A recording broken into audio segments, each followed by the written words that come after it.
علی کی امامت، اصل مقصود امامت علی ہے۔ آپ نے جو دعوت دی تو ان کی کتب کا خلاصہ بیان کر رہا ہوں۔ وہ کہتے ہیں کہ نبی پاک صلی اللہ علیہ وسلم کو حکم تھا کہ خلافت علی کا اعلان کرو۔ حجۃ الوداع میں 3 دفعہ جبریل آیا کہ اللہ فرما رہے ہیں کہ پیارے پیغمبر علی کی خلافت کا اعلان کر، لیکن نبی پاک ادھر دیکھتے تو ابو بکر و عمر ساتھ تھے تو آپ ڈر جاتے تھے، معاذ اللہ آپ ڈرتے۔ پھر جبریل آیا، اس نے کہا اعلان کرنا، پھر دیکھا ڈر گئے۔ پھر جبریل آیا اعلان کر، پھر آپ ڈر گئے۔ آخری دفعہ جبریل آیا اور آیت لایا، بلغ ما خلافت علی، بلغ ما انزل الیک من ربک ان لم تفعل فما بلغت رسالتہ۔ اگر آپ نے خلافت علی کا اعلان نہ کیا تو رسالت ختم۔ اب آپ نے ادھر دیکھا، پھر ادھر نہ دیکھ، واللہ یعصمک من الناس، ابو بکر عمر سے اللہ تجھے بچائے گا۔ آپ ڈر رہے تھے۔ یہ شیعہ تفسیر ہے ماشاءاللہ۔ واللہ یعصمک من الناس، بس وہاں کھڑے ہوئے جبریل کے بار بار آنے پہ، اور اللہ نے دھمکی دی کہ اب اگر خلافت علی کا اعلان نہ کیا تو رسالت بھی گئی، کیونکہ مقصد تو خلافت علی تھا۔ اب آپ نے اٹھے اور معاذ اللہ گول مول اعلان کیا۔ واہ مجوسی لانتی مذہب، یہ ہے حب اہل بیت کا عنوان۔ آپ نے گول مول اعلان کیا، من کنت مولا فعلی مولا، یہ اعلان کیا۔ جب یہ اعلان ہو گیا تو اب آیت آئی، الیوم اکملت لکم دینکم، آج دین مکمل ہو گیا، خلافت علی کا اعلان ہو گیا۔ یہ شیعہ تفسیر ہے۔ اب اس پر جو مواد پیش کیا گیا سنی تفسیروں سے سالبی ہے، اور خیر سے علامہ جلال الدین سیوطی صاحب ہیں، اور اس طرح کے حاتب اللیل لوگ، ان سے روایات کی بھرمار ہے، اور اس پر سنی کتب سے روایتیں لی گئی ہیں، یہ نہیں کہ شیعہ سے لی گئی ہے۔ یہ جو تقریر ہے یہ در منصور وغیرہ میں بھی اور سیوطی کی کتب میں، اور آپ کی طبقہ رابعہ کی کتب بھری ہے، ثالثہ اور رابعہ۔ اسی لیے شاہ عبدالعزیز محدث دہلوی رحمۃ اللہ علیہ نے ایک کتاب لکھی ہے اجالا نافعہ، اس میں حضرت شاہ صاحب نے ایک ضابطہ لکھا ہے، توجہ میری طرف رہے، ایک ضابطہ لکھا ہے۔ انہوں نے کتب حدیث کے درجات متعین کیے، اور وجہ یہی تھی کہ یہ جو حدیث کی کتابیں ہیں ان میں ایسا مواد ہے کہ الامان والحفیظ۔ اب آپ اسی تقریر کو دیکھ لیں، اس میں اللہ کی بھی توہین ہے، رسول اللہ کی بھی توہین ہے، خود علی کی بھی توہین ہے، اور پورے اگر یہ روایات مانی جائے تو پورے اسلام کا ابطال ہے۔ جی کچھ سمجھ گئے کہ نہیں؟ یہ جو روایتیں آ گئیں بلغ والی اور الیوم والی، کہ یہ وہاں غدیر خم پہ ہوا اور یہ ہوا، تو شاہ صاحب نے پھر 4 طبقات، تو طبقہ ثالثہ کی روایتیں اور طبقہ رابعہ، اس پر شاہ سے پہلا طبقہ تو صحیحین ہے، پھر دوسرا سنن ہے، اور اس کے بعد جو طبقات ہیں طبقہ ثالثہ اور رابعہ، اس کی اگر تفصیل دیکھنی ہے عقائد اسلام علامہ حقانی عبدالحق حقانی کی عقائد اسلام، جو علماء دیوبند کے عقائد کی کتاب ہے۔ کس کی کتاب ہے؟ عقائد کی کتاب. تو عقائد وہاں انہوں نے تفصیل بھی دی ہے. اور پھر فرمایا کہ جو طبقہ ثالثہ اور رابعہ کی کتب ہے ان کے خلاف اجماع ہو چکا ہے، اور اس سے عقیدہ تو کجا عمل بھی ثابت نہیں ہو سکتا. طبقہ ثالثہ رابعہ کی کتب حدیث جو کثرت کے ساتھ ہے، تو فرماتے ہیں کہ یہ سب ریجیکٹ شدہ روایات ہیں، ان سے عقیدہ تو دور کی بات ہے عمل بھی ثابت نہیں ہو سکتا. شکر ہے کہ آج والے محقق لیٹ پیدا ہوئے ہیں، نہیں تو سب سے بڑا منکر حدیث تو شاہ عبدالعزیز تھے. ساری کتابوں کو اڑا دیا، پھر کتابوں کے نام لکھے، مسند فردوس، تصانیف ابو شیخ، فلانے فلانے، یہ طبرانی اور موجم صغیر کبیر، اور یہ ساری جتنی نیچے کے طبقات سب کے سب حضرت شاہ سے فرماتے ہیں ان سے عمل بھی ثابت نہیں ہوگا، عقیدہ تو دور کی بات. تو یہ جو بلغ پر اور الیومہ پر سیوطی صاحب کی محنت ہے، تو اس نے صحیح اہل سنت کی ناک کاٹ کے رکھ دی ہے. تو جزا اللہ عنا. تو یہ اس نے پوری کتابوں میں ایسا مواد بھرتی کیا کہ علامان والحفیظ. تو پہلا مسئلہ جو میں عرض کر رہا ہوں کہ آیت کا مقام نزول کہاں ہے، تو یاد رکھو آیت کہاں نازل ہوئی، اور خم غدیر پہ. عرفہ کا مقام ہے آخری حج، اور عصر کا وقت جمعے کا دن. تو اس پر آیت کا نزول ہوا، اور بخاری مسلم میں اہل سنت کے ہاں بالکل یہ مقام نزول متعین ہے.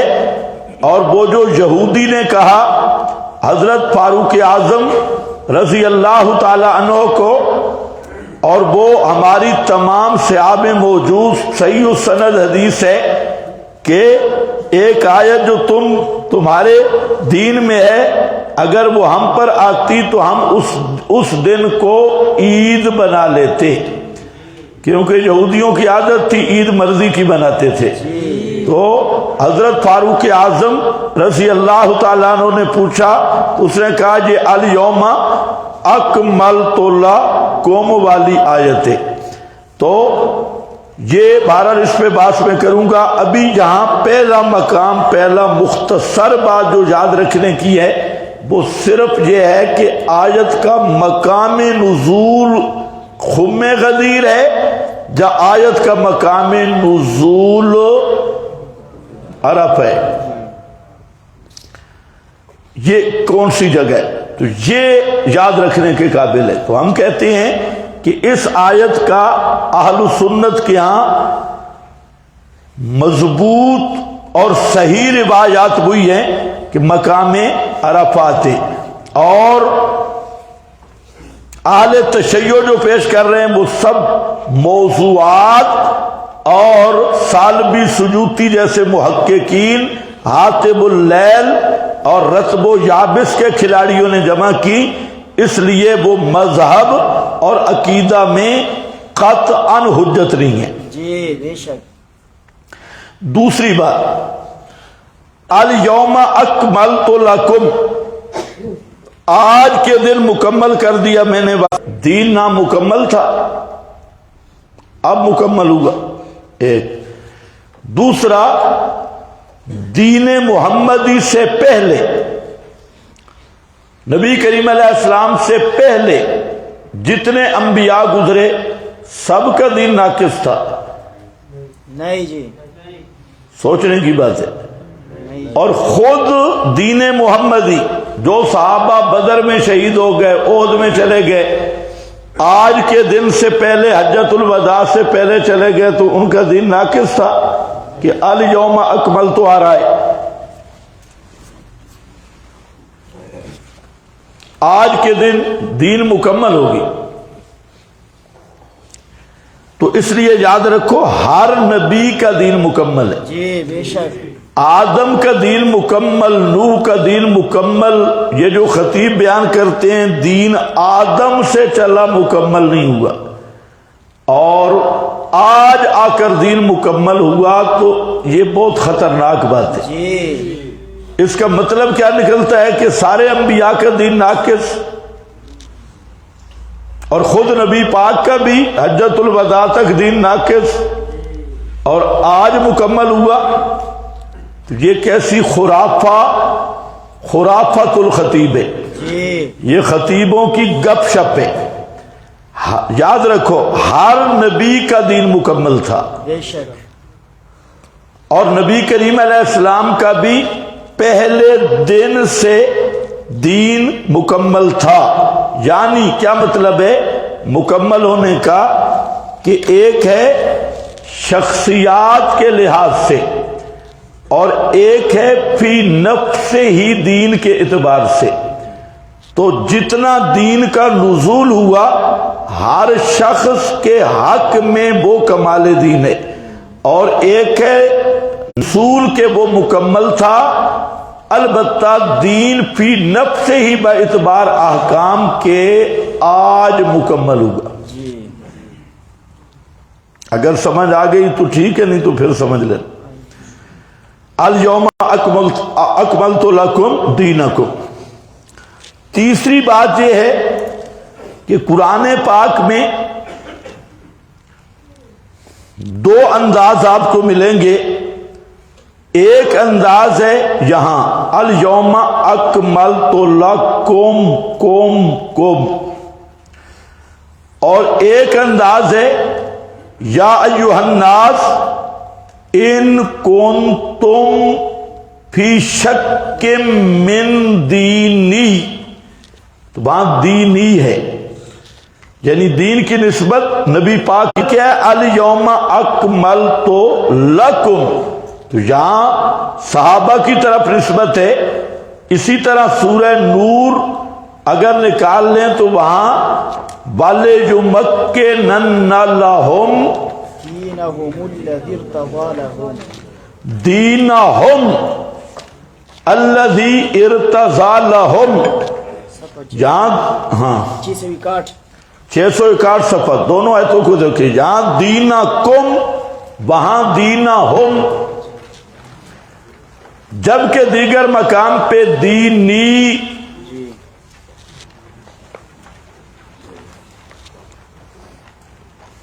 تو اس لیے یاد رکھو جہاں تعبیر ہے نا دینی، تو وہاں مراد عقائد، عقیدہ، اور بالخصوص عقیدہ توحید. جی تو وہاں دینی کہا. اور یہاں پر الیوم اکملت لکم، کم کا مخاطب تمام صحابہ، تو یہاں مراد احکام ہے، احکام ہے. اس لیے وہاں دینہم تمکین دین کی بات آئی، تو وہاں پر بھی کیا ہے؟ دینہم ارتضی لہم.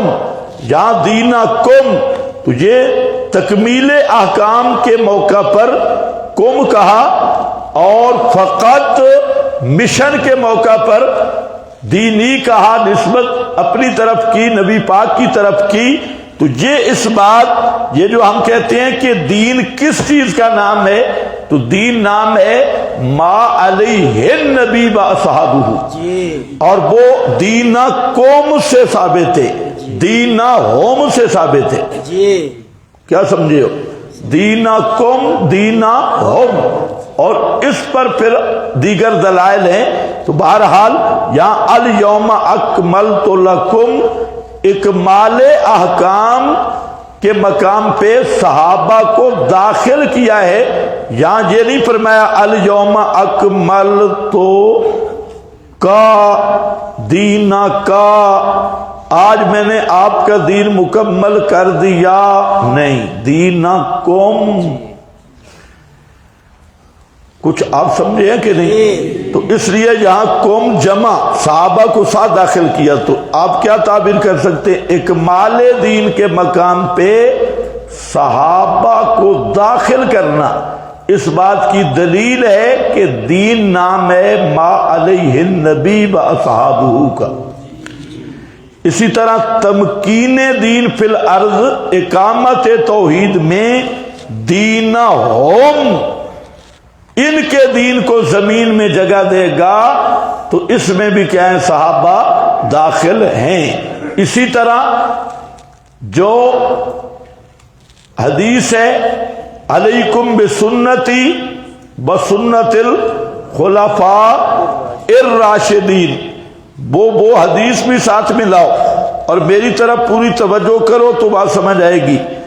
وعد اللہ، خلافت موعود ہے، وعد اللہ قرآن نے کہا، اور وہاں فرمایا بالا جو مکنن لہم دینہم الذی ارتضی لہم، تو وہاں خلافت موعودہ، حدیث میں اسی کو فرمایا علیکم بسنتی بسنت الخلفاء الراشدین۔ یہ خلفاء راشدین کون ہیں؟ جن سے وعدہ ہوا ہے، کیونکہ خلافت راشدہ یہ تتمہ ہے امور نبوت کا، یہ تتمہ ہے کس کا؟ امور نبوت کا۔ اور خلافت موعودہ اور خلافت علی منہاج النبوہ کہو، جب خلافت موعودہ جس کا سورہ نور میں وعدہ کیا گیا تو وہ خلافت موعودہ ہے، اور وہ فقط 4 خلفاء ہے۔ خلافت موعودہ میں کتنے ہیں؟ فقط صرف اور صرف اور صرف کتنے ہیں؟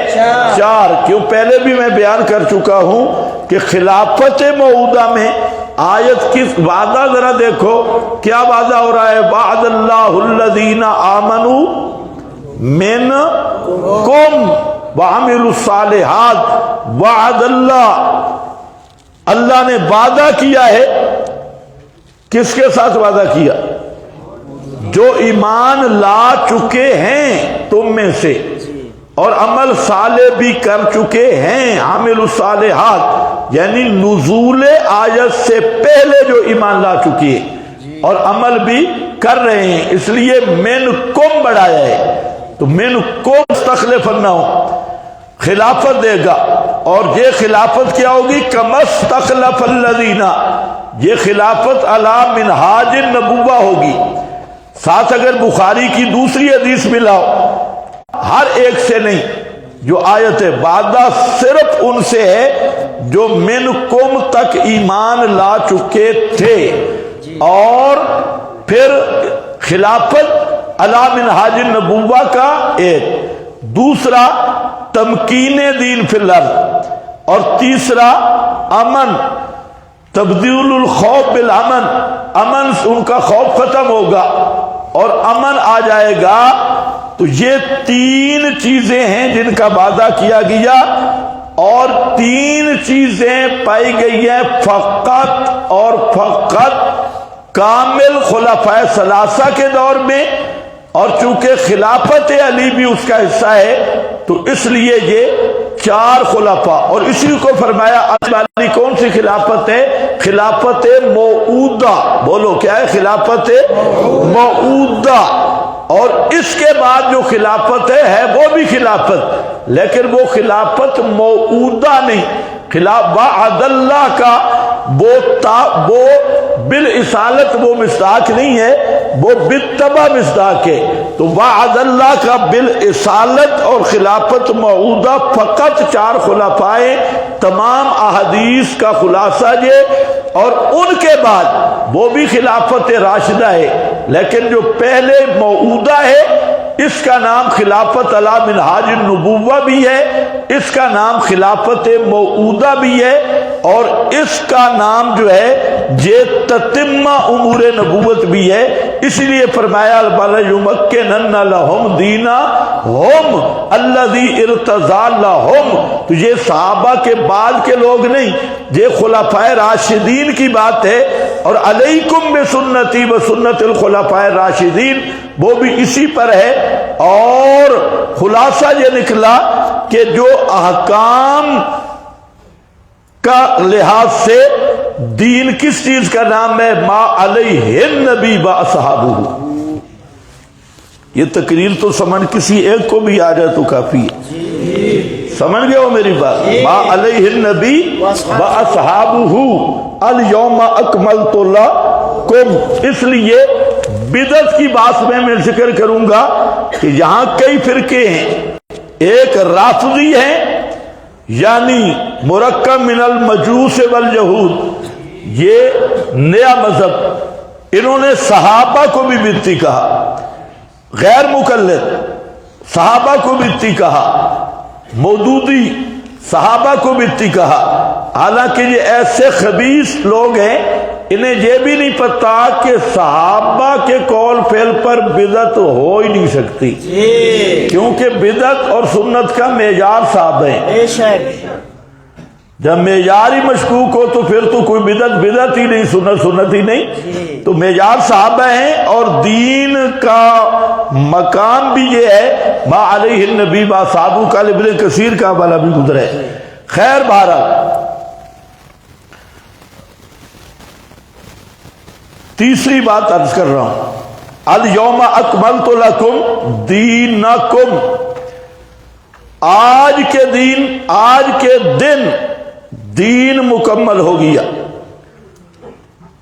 یہ اکمال دین مکمل ہوا. اب بات ذرا سمجھو، اس آیت کی روح سے پرویز منکرین حدیث اور نام نہاد وکٹورین اہل حدیث، ان کے مذہب پر، ان کے اصول پر اس آیت کی تکذیب ہے. ان کے اصول پر اس آیت کی تکذیب ہے. سمجھو، آیت کہہ رہی ہے الیوم اکملت لکم دینکم، آج کے دن دین مکمل ہو گیا.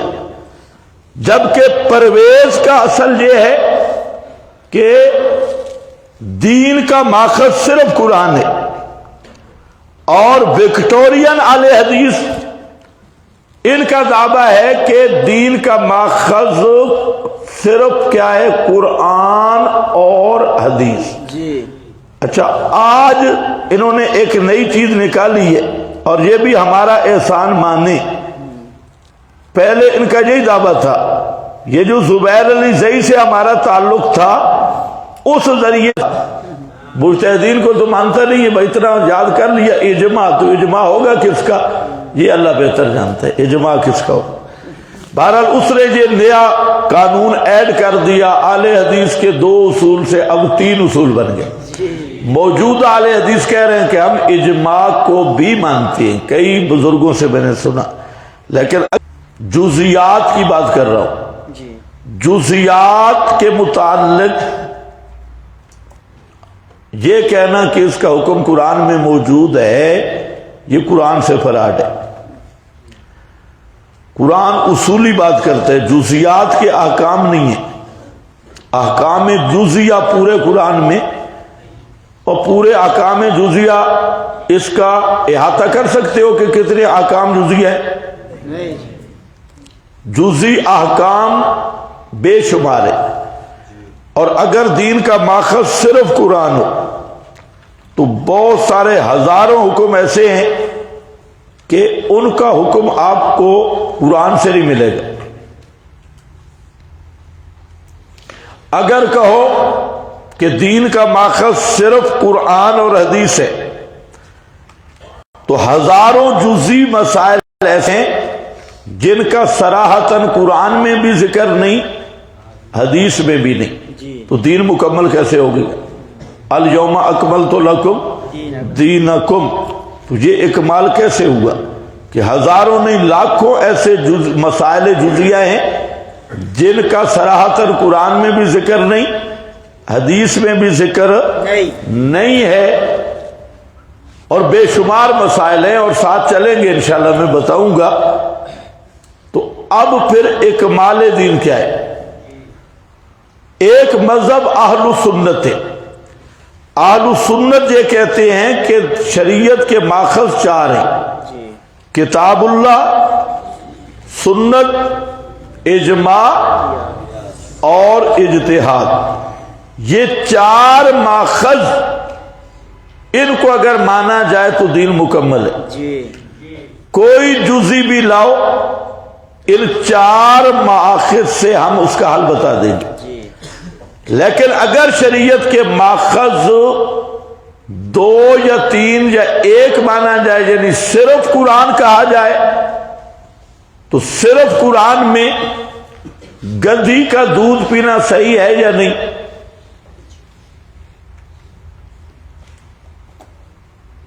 پرویز کو اگر کتیا کا دودھ دیا جائے، اس کا حکم کس آیت میں ہے؟ اور دوستو بزرگوں، جی بلی کے دودھ کا حکم کس آیت میں ہے؟ صراحتاً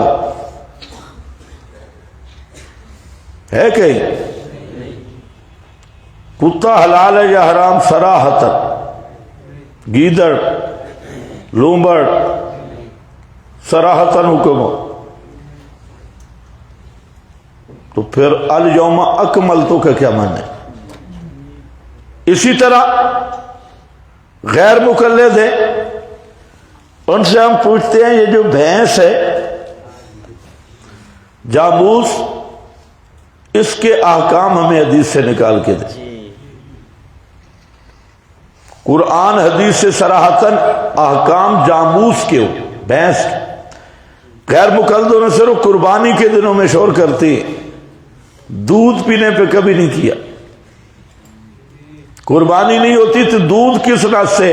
جی دودھ 5 کلو پی جاتے، قربانی کے دنوں میں جھگڑا ہوتا ہے۔ تو میں جو بات عرض کر رہا ہوں اس کو ذرا سمجھو۔ میں یہ کہنا چاہتا ہوں کہ اگر اصول منکرین حدیث کو لیا جائے کہ دین کا ماخذ فقط قرآن ہے، تو ہزاروں مسائل جزیہ ہیں جن کا صراحتاً حکم قرآن میں نہیں ہے، تو دین مکمل ہوگا یا نامکمل؟ آپ نہیں بولتے تو تکرار ہوگا۔ اور وکٹورین مذہب وہ کیا کہتے ہیں؟ اہل حدیث کے 2 اصول، اب تیسرا بھی ملا لیں تو ہزاروں مسائل جزئیہ ایسے ہیں جن کا صراحتاً قرآن میں بھی ذکر نہیں، حدیث میں بھی ذکر نہیں۔ مثلا حدیث میں اتنا تو آ گیا انما الاعمال بالنیات،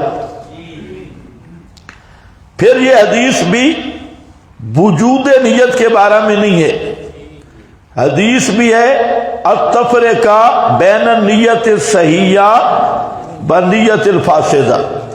حدیث کا اصل یہ ہے کہ نیت صحیح ہوگی ثواب ہوگا، فاسد ہوگی ثواب نہیں ہوگا۔ حدیث کا یہ فرق بیان کرنا مقصد ہے۔ چلو وجود نیت ہی لے لے تو نماز کی نیت انما الاعمال بالنیات سے میں کہہ رہا ہوں ہے، وجود نیت کے بارے میں ہے نہیں یہ حدیث۔ یہ تفریقہ کے لیے فرق کہ نیت صحیحہ کا فرق اور نیت فاسدہ کا، لیکن لے لیا۔ اب نماز کی نیت ثابت ہو گئی، لیکن سوال یہ ہے کہ کیفیت نیت کیا ہوگی؟ کیا نیت کرے گا؟ نفس نیت ہم نے مان لیا، اس کی کیفیت کیا ہوگی؟ کیا نیت کرے گا؟ نماز میں کسی غیر مقلد کو آپ کہیں کہ ظہر کی نماز کی نیت لکھ دے، وہ پھر بات چڑھے گا نیت دل کے ارادے کا نام ہے، ہم کہتے دل والا لکھ کہ دل میں کیا نیت کرتے نہیں کرتے۔